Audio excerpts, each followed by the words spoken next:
hem de partir de la base de que moltes persones que es troben en situació de risc d'exclusió social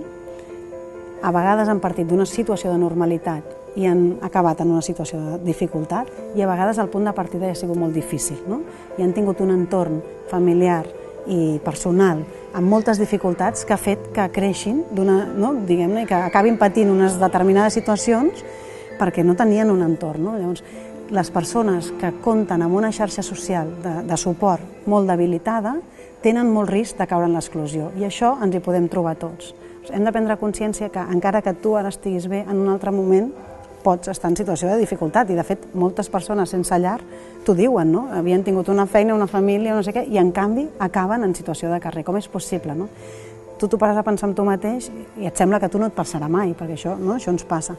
però al final acaba passant a vegades, no? Això per una banda, i l'altra banda és que si tu ja neixes en una família, en un context de pobresa, en un context de dependència, en un context que hi manca la salut mental, doncs ja no vull dir que et determina, però sí que et condiciona a que tu tinguis un entorn amb molta més dificultat. Llavors, realment el context social és molt difícil i la situació laboral, ja no només per la crisi, però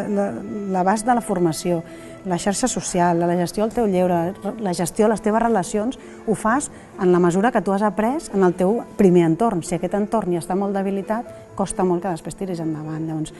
no és culpa de ningú, és una situació que apareix i que la gent que té la sort de que no pateix aquest entorn doncs tira molt més endavant i els que ja neixen en un context de pobresa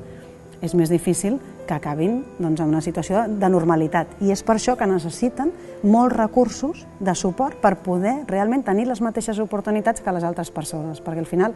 el punt de partida és haver nascut en una casa en una altra. I aquesta és la diferència que marca que després tu puguis tirar endavant d'una manera o d'una altra. Si tu,